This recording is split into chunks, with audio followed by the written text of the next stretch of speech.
Good morning everyone, welcome to Mobis classes. तो last time हमने देखा था क्यूब और क्यूब रूट के चैप्टर जो कि कल आपको शुरू हुआ था, जिसमें आपके इंट्रोडक्शंस के बारे में आपको बताए गए थे, आपको परफेक्ट क्यूब के बारे में बताया गया था, परफेक्ट क्यूब कैसे निकाला जाएगा, उनको कौन से नंबर को मल्टीप्लाई करा जाए या फिर उनको डिवाइड करा जाए। तो ये सारी चीज़ें आपको कल बताई गई थी। एक छोटा सा रिकैप ले लेते हैं जो कि हमारे लास्ट सेशन में हुआ था, ध्यान दीजिएगा। मैंने आपको बताया था जब कभी भी क्यूब की बात आएगी तो क्यूब मीन्स चीज़ें क्या होनी है, बहुत सिंपल होनी है। अगर क्यूब की बात आएगी, जैसे अगर बोला जाए कोई एक नंबर उसका क्यूब निकालिए, दैट मीन्स क्या होता है, उसका एक्सपोनेंट 3 होना चाहिए, है ना।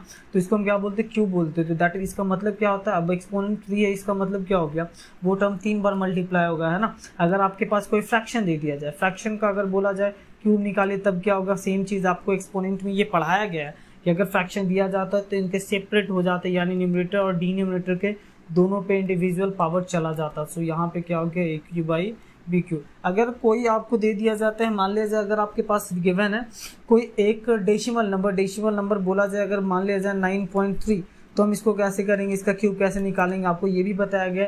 आप 9.3 को लिख सकते हो 90/10 और उसके बाद क्यूब निकाले, फिर से पुराना वाला आ गया 93 का क्यूब बाई 10 का क्यूब, समझ रहा, 10 क्यूब।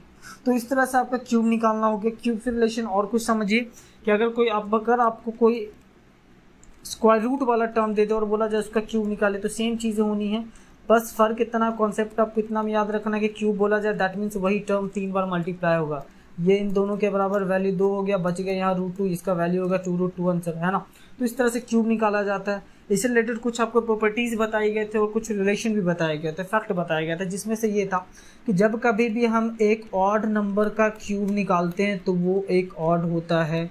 अगर हम एक इवन का क्यूब निकालेंगे तो वो भी एक क्या होगा, इवन होगा, समझ रहे हैं। आगे ध्यान दीजिएगा, मैंने इसके साथ साथ कुछ और बताए थे। जैसे मैंने आपको ये बताया था कि यूनिट डिजिट का रिलेशन, यूनिट डिजिट का किस चीज़ से रिलेशन कैसे होता है, क्यूब से। ध्यान दीजिएगा, इसको अगर हम यूनिट डिजिट की बात करें तो इसके लिए मैंने इसको 2 ग्रुप में बांटा था। एक ऐसा ग्रुप कि अगर आप क्यूब निकालो तो यूनिट डिजिट सेम रहता है, बदलता नहीं है, और अगर यहाँ पे करें तो क्या हो जाता है, यूनिट डिजिट चेंज हो जाता है ना। तो यूनिट डिजिट की बात करें, देखिए कौन कौन सा था। अगर यूनिट डिजिट में आपका 1 हो तो क्या रहता है, चीज़ें सेम होती हैं।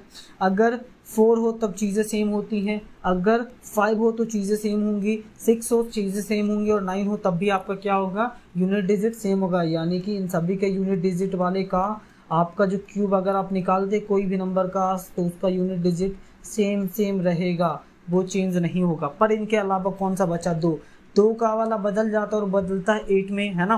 3 वाला बदल के हो जाता है 7, और फिर क्या हो गया आपका, उसी तरह से इसका जस्ट अपोजिट 7 वाला इंटरचेंज होकर 3 हो जाता है और 8 वाला हो जाता है 2। ये थोड़ा सा आपको कॉन्सेप्ट समझना है, ये आगे आपके बहुत हेल्प करेंगे, यूनिट डिजिट वाला ये कॉन्सेप्ट, ठीक है। तो ये चीज़ें हो गई। आगे बढ़िएगा, आगे मैंने आपको बताया था लिस्ट नंबर, वो कौन सा चीज़ को मल्टीप्लाई करा जाए, दैट मीन्स परफेक्ट क्यूब किसे बोलते हैं। परफेक्ट क्यूब की बात करें तो मैंने आपको लास्ट टाइम बताया था परफेक्ट क्यूब क्या होता है, कि जैसे एक नंबर ले लेते, नंबर मान लिया जाए यहाँ पे हो रहा है 125। अगर मैं 125 को फैक्टराइज करूँ तो क्या आप यहाँ पे आ रहा है 5 × 5 × 5 आ रहा है। यानी कि यहाँ पर ये जो एक्सपोनेंशियल वैल्यू अगर देखा जाए तो 5 बेस और उसका एक्सपोनेंट कितना हो रहा है, 3 हो रहा है। तो चीज़ें समझिए, अगर आप ना किसी नंबर का प्राइम फैक्टराइजेशन करते हैं और उसके जितने भी नंबर्स होते हैं, जितने भी डिजिट्स आ रहे, नंबर्स आ रहे हैं, अगर वो सारे के सारे एक स्पेसिफिक ग्रुप में होते, कौन से ग्रुप में, यानी कि 3-3 के ग्रुप में, यानी चीज़ें कितनी होनी चाहिए, हमेशा 3-3 के ग्रुप में होना चाहिए। अगर ऐसा होता है तब हम क्या बोलेंगे कि ये एक परफेक्ट स्क्वायर है। क्यों परफेक्ट स्क्वायर है, क्योंकि इसका रूट निकलेगा, इसका रूट क्यूब रूट कितना हो जाएगा, इसका क्यूब रूट अगर हम निकालें 125 का तो बच्चे इसका 5 हो जाएगा। दैट मीन्स ये कह सकते हैं कि ये जो नंबर है ना 125, ये क्या है, एक परफेक्ट स्क्वायर है। उम्मीद है चीज़ें आपको इतनी समझ में आई हो। लेकिन अगर आपको एक इम्परफेक्ट क्यूब रूट दिया जाए, जैसे बोल दिया जाए 250, ठीक है, अब बताइए ये परफेक्ट स्क्वायर है कि नहीं है। मैंने क्या बोला, 250 परफेक्ट स्क्वायर है या नहीं है। तो प्राइम फैक्टराइजेशन करेंगे, आप प्राइम फैक्टराइजेशन करोगे तो क्या हो जाएगा, 5 × 5 × 5 × 2, ठीक है, ये कितना हो गया, 250 का हो गया। अब यहाँ पे ध्यान दीजिए, 5 वाला तो पेयर में आ गया, लेकिन 2 का एक्सपोनेंशियल वैल्यू 1 है, यानी कि ये एक परफेक्ट स्क्वायर नहीं है। अब परफेक्ट स्क्वायर नहीं है तो परफेक्ट स्क्वायर कैसे बनाएंगे। परफेक्ट स्क्वायर बनाने का तरीका था कि आपको जो भी वैल्यू मिल रहा है, देखिए यहाँ पे 2 का पावर 1 है, यानी कि एक ही वैल्यू, इसके मुझे क्या चाहिए, इसके 2 पेयर और चाहिए ना, तब ये पेयर बन जाता है। दैट मीन्स हमारे पास वो लिस्ट नंबर कौन सा है, वो लिस्ट नंबर 4 है। अगर हम 4 से इसको मल्टीप्लाई करें तो ये डेफिनेटली परफेक्ट स्क्वायर बनेगा। कैसे, देख लीजिए, 250 इंटू 4 करेंगे तो ये कितना बन गया आपका 1000 बन गया। 1000 किसका है, 10 का होता है ना। तो चीज़ें वही हैं, उम्मीद आपको समझ में आई हो। अब देखते हैं आज के सेशन का इंपॉर्टेंट सेक्शन जो है हमारा क्यूब रूट क्या होता है। तो चलिए क्यूब रूट को शुरू करते हैं। क्यूब रूट के बारे में बात करें तो अभी थोड़ी देर पहले भी मैंने आपको बताया क्यूब रूट क्या होना है। तो देखिए क्यूब रूट की बात करेंगे तो आसान है। पहले देखते हैं क्यूब रूट लिखा कैसे जाता है। अगर डिनोशन की बात करें, डिनोट करने की, तो ये जो क्यूब रूट होगा उसको हम कुछ ऐसे डिनोट करते हैं। आपको पता है ये रूट कहलाता है ना। और इसके अगर यहाँ पे कुछ नहीं लिखते तो इसका मतलब क्या होता है, ये स्क्वायर रूट है ना, ये स्क्वायर रूट है। या फिर अगर इसमें 2 लिखते हो तब भी ये क्या हो जाता है, स्क्वायर रूट कहलाता है। लेकिन अगर इस रूट के अंदर हम 3 लिखते हैं तो इसको हम क्या बोलते हैं, क्यूब रूट होते हैं। अब इसके अंदर से जो डिजिट निकलेगा वो क्या निकलेगा, हमेशा 3-3 के ग्रुप में निकलना चाहिए। जैसे अभी हमने थोड़ी देर पहले देखा कि अगर 125 का रूट निकालना जाए, क्यूब रूट निकालने के लिए बोला जाए तो हम क्या करेंगे, 125 का प्राइम फैक्टराइजेशन करेंगे, वो हो गया 5। तो 125 is equal to 5 into 5 into 5। दिख रहा है कि ये 5 का एक्सपोनेंट कितना हो रहा है, 3। यानी कि ये एक उस ग्रुप में है जिसकी ज़रूरत हमें है। दैट मीन्स ये एक परफेक्ट स्क्वायर है। अब उसका सॉल्यूशन कैसे निकलेगा, इसका मतलब ये नहीं कि 5 का पावर 3 इसका सॉल्यूशन हो गया। उसका जो बेस होगा वो होगा उसका आंसर, यानी इंडिविजुअल बेस। अभी तो ये 1 नंबर हो गया। अगर हम ले लेते हैं, मान लिया जाए अभी थोड़ी देर पहले हमने देखा था 1000 का, है ना। चलिए 1000 का देखें तो क्या हो जाएगा, यहाँ पर आपको दिखेगा ये जो एक्सपोनेंशियल वैल्यू होना है वो अगर प्राइम फैक्टराइजेशन करेंगे तो वो ये आ जाएगा हम आपका, है ना। तो चलिए अगर इसको आप देखो तो क्या होगा, यहाँ पर अगर आप देखो तो 2 to the power 3 and 5 to the power 3। आपको पता है एक्सपोनेंट सेम है तो बेस क्या हो जाता है, मल्टीप्लाई हो जाता है, ऐड हो जाता है ना। मल्टीप्लाई होगा तो 2 इंटू 5 और बेस सॉरी एक्सपोनेंट 3 हो गया। अब ध्यान दीजिए इसका सॉल्यूशन क्या होगा, इसका सॉल्यूशन होगा इसका सिर्फ बेस, बाकी एक्सपोनेंट की बात हम करेंगे ही नहीं। तो यहाँ पे कितना हो गया सॉल्यूशन, 2 इंटू 5 दैट इज 10। तो ये इसका आंसर हो गया। उम्मीद है आप क्यूब रूट निकाल पाएंगे, ठीक है। अब इसका क्यूब रूट निकालने का एक और तरीका है कि जब आपके पास नंबर्स दिए हुए हो 2 डिजिट के और उसको आपको क्यूब रूट निकालने की बात करा जाए तो उसके लिए आपको क्या करना है, हमको यहाँ पर अभी देखने वाले हैं एक शॉर्टकट। चलिए तो शॉर्टकट देखते क्या होता है। देखिए शॉर्टकट्स की बात करें तो यहाँ पर शॉर्टकट का एक फॉर्म दिया गया है कि जब कभी आप निकालना चाहते हैं तो उसको इस फॉर्म में लिखिए। कौन से फॉर्म की हम बात कर रहे हैं, AQ plus 3A² plus 3AB² plus BQ। अब बताओ ये कहाँ से है, तो ये कहीं से नहीं है, ये वो है A प्लस B का जो होल क्यू होता है ना, उसी का तो फॉर्मूला है। तो चीज़ें वही, अब यहाँ पे इस फॉर्मूले के जरिए हम लोग निकालेंगे किसी एक पर्टिकुलर नंबर का स्क्वायर, ठीक है। तो चलिए शुरू करते हैं और इस बार हम लोग निकाल लेते हैं 71 का, ठीक है। तो चलिए 71 का देखते हैं क्या हो जाएगा। अगर हम 71 का स्क्वायर निकालना चाहते हैं इस शॉर्टकट मेथड से तो कैसे करेंगे, चीज़ें समझिएगा, ध्यान दीजिए। इसके लिए मैंने क्या करा, लिखा A² और B, और A और B क्या होगा। इसकी बात करें तो इस नंबर में 2 डिजिट है, उसमें से आपका टेंस वाला A होगा और यूनिट वाला B होगा। तो A के बराबर हमारा 7 हो गया, B के बराबर हमारा क्या हो गया, 1 हो गया। चलिए सॉल्व करते। सॉल्व करने के लिए तरीका मैंने ऊपर फॉर्मूला अभी भी आपको दिख रहा होगा, इसी फॉर्मूला का यूज़ करेंगे और लिखना शुरू करते। तो चलिए देखते हैं क्या होता है। यहाँ पे पहले हमने लिखा है A² मतलब 49, है ना, और इंटू A है, दैट मीन्स 247।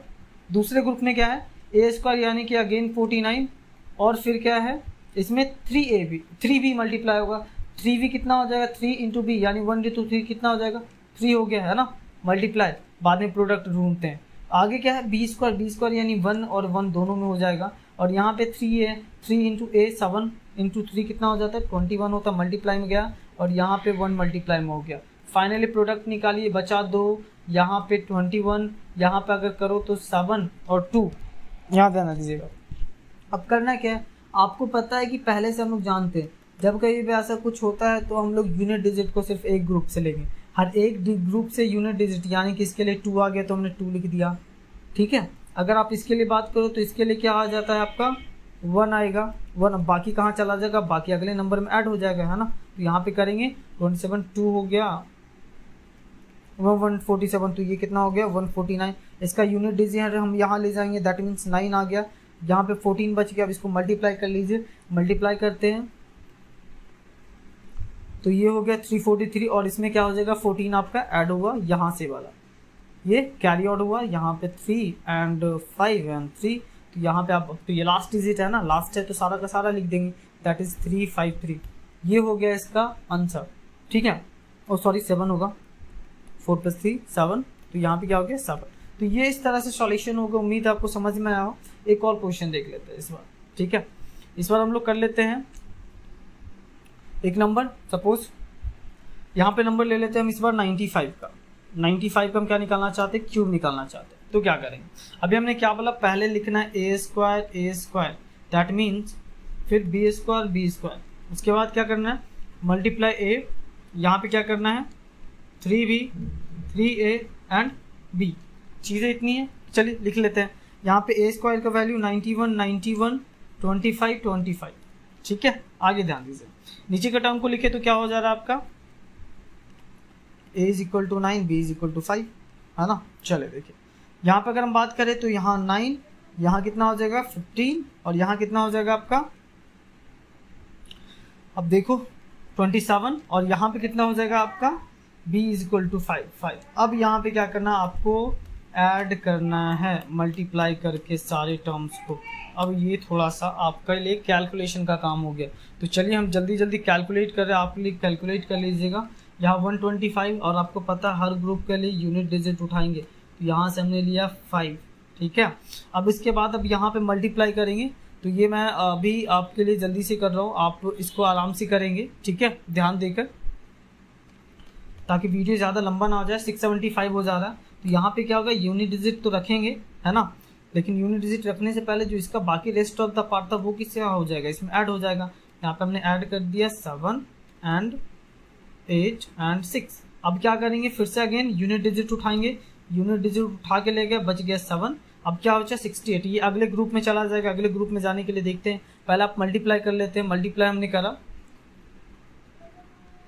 81 × 15, है ना, तो ये आपका आ जा रहा है 1215, ठीक है। और इसमें 68 क्या हो जाएगा आपका, ऐड हो जाएगा। अगर आप 68 को ऐड कर देते हैं तो यहाँ पर सब टोटल हो जा रहा है 1283, है ना। अब यहाँ पे देखिए, फिर से वही चीज़ है, हर ग्रुप से सिर्फ यूनिट डिजिट उठाने हैं, ध्यान दीजिएगा, हर से सिर्फ यूनिट डिजिट उठाएंगे। तो हम क्या करेंगे, यहाँ पे 3 उठाया, अब बाकी जो रेस्ट, सॉरी एक चीज़ और, अब यहाँ पे ध्यान दीजिए, जो 68 है और वो हमने ऐड कर लिया, ओके फाइन, तब ठीक है, 3 उठा लिया। अब बचा ये रेस्ट वाला पार्ट, अब ये क्या चल जाएगा, अगले ग्रुप के लिए चला जाएगा। आप इसको मल्टीप्लाई करो तो कितना हो जाएगा, एंड ऐड 128। अगर आप 128 को ऐड करेंगे तो हो जाएगा आपका 857। उम्मीद है आपको चीज़ें समझ में आई हो कि कैसे करना है, शॉर्टकट मेथड का यूज़ आपको किस तरीके से करना है, ठीक है। तो चलिए देखते हैं आगे के और क्या क्या होते हैं इसमें, ठीक है। ये आंसर बिल्कुल सही है, मैंने कैलकुलेट कर लिया है फाइनल। देखिए आगे की बात करें, चलिए अगर आप ध्यान दीजिएगा, और बाकी के टर्म्स की मैंने मतलब तीसरे कैटेगरी में ग्रुप में लिखा है, cube root of various terms. Various term मतलब क्या होगा, जैसे अभी हम थोड़ी देर पहले देखा था क्यूब निकालने के लिए कि अगर आपको रेशनल नंबर दे दे तो कैसे निकालेंगे, अगर आपको फ्रैक्शन दे दे तो कैसे निकालेंगे, अगर आपको डेसिमल दे दे तो कैसे निकालेंगे। तो चीज़ें वही यहाँ आसान होती है, करके देखेंगे। चलिए देखते हैं। यहाँ पर अगर हम क्यूब रूट की बात करें, अगर आपसे बोला जाए बताओ एक क्यूब रूट निकालिए, लेकिन वो जो टर्म हो वो निगेटिव हो, अगर निगेटिव है तो क्या होगा, तो ध्यान दीजिएगा, अगर टर्म निगेटिव है यानी कि cube root of negative perfect cube number, तो क्या होंगे। यानी कि क्वेश्चन कुछ इस तरह से है, अगर आपको दिया जाए तो इसका सॉल्यूशन क्या होगा।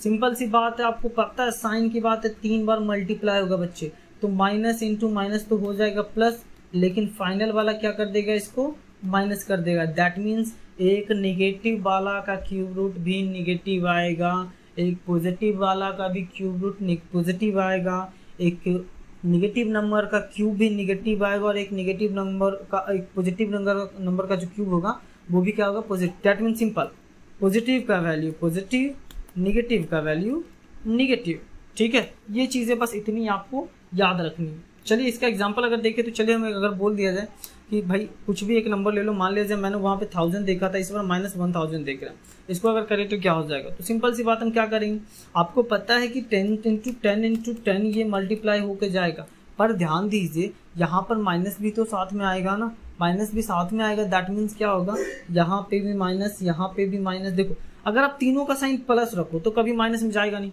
यानी एक को कभी ना कभी ना निगेटिव होना चाहिए। अब एक निगेटिव होगा तो आपको पता है टर्म क्या होना चाहिए, सभी सेम होने चाहिए, साइन भी सेम होना चाहिए, यानी तीनों टर्म माइनस में। अगर माइनस में करेंगे तो ये माइनस माइनस कैंसिल आउट, यानी प्लस हो जाएगा, प्लस माइनस माइनस, तो फाइनली क्या हो जाएगा, इसका आंसर हो जाएगा -10।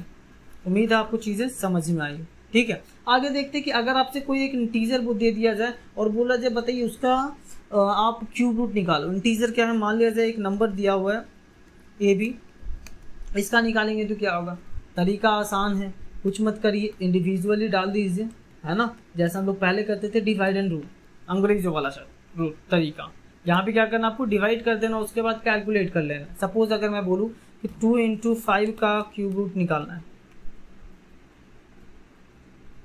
ठीक है, तुम क्या बोल सकते हैं, आप तो इसको सीधा बोल सकते हो ऐसा, समझ रहे हैं, कोई दिक्कत। या फिर मैं एक और क्वेश्चन ले लूं, ये मैं बोलूं, ठीक है, ठीक है। या फिर आप इसको एक और स्टेप में अगर आप मल्टीप्लाई कर लें तो यहाँ पे कितना हो जाता है, अगर आप कर लो तो समझ में आपको सीधा आ रहा होगा। ये क्या है, आपका 8 का क्यूब है, ठीक है। तो अगर हम इसको करेक्ट क्यूब निकालना चाहे तो देखिए हम यहाँ पे वो नहीं, हम ये तरीका बता रहे हैं। तो यहाँ पे हम बोल सकते हैं root under cube of 8 and cube root 64, ये भी क्या हो गया, इसके सॉल्यूशन हो जाएंगे, ठीक है। अब इसको निकालेंगे तो 2 × 4 आ गया, यानी कि सॉल्यूशन हो गया 8, है ना। कैसे, यहाँ पे आपको दिख रहा है ना, 8 × 8 में स्प्लिट होगा तो 8 का पेयर बन गया, 8 का क्यूब, इसका सॉल्यूशन क्या हो जाएगा, 8 होता है। तो तरीका सेम है, इस तरीके से आप भी निकाल सकते हैं, ठीक है। आगे बढ़ते हैं, चलिए अभी देखते हैं cube root of a rational number, यानी कि अगर आपको एक फ्रैक्शन दे दिया जाए, रेशनल नंबर दे दिया जाए तो क्या करेंगे। वही तरीका, क्यूब रूट हो तो डिवाइड एंड रूल कर लीजिए, करना कुछ नहीं है, सॉल्यूशन मिल गया आपको। कैसे, जैसे अगर आपसे कभी बोल दिया जाए भाई बताओ आप आप कर लो 1 to 5 या फिर 0.125 का क्यूब रूट निकाले तो क्या करेंगे। तब हम लिख सकते हैं 1 to 5 डिवाइडेड बाई 1000 और क्यूब रूट 3, है ना। यहाँ पे कितना हो जाएगा, आप कर लो अगर 3 एंड क्यूब रूट 1000, ऊपर से बच गया 5, नीचे से बच गया 10, सॉल्यूशन हो गया 1/2 is the right answer. Got it. तो इस तरह से आपके एक्सरसाइज ये खत्म हो चुके हैं। उम्मीद करते हैं चीज़ें आपको समझ में आई हो। फिर मिलते हैं अगले वीडियो में, और तब तक के लिए आप इसके एक्सरसाइज को प्रैक्टिस करें, ज़्यादा से ज़्यादा मेहनत करें, ताकि आपका जो मैथ हो वो उतना अच्छा हो। जितना प्रैक्टिस करेंगे उतना चीज़ें ठीक हो। और हाँ, लास्टली एक और रिक्वेस्ट हम सभी की तरफ से कि आप वीडियो को लाइक करें, शेयर करें, और प्लीज़ अगर आपको उसमें कुछ भी अच्छा लगता है या फिर कुछ भी आपको बुरा लगता है तो उसके लिए आप लोग कमेंट भी करें, ठीक है। वी आर फ्री एंड हम लोग ज़रूर देखेंगे आपके कमेंट्स को, और उसके लिए काफ़ी हम लोग के लिए फीडबैक भी काफ़ी इंपॉर्टेंस रहेगा आप सभी का, ठीक है। तो चलिए मिलते हैं फिर अगले सेशन। Thank you.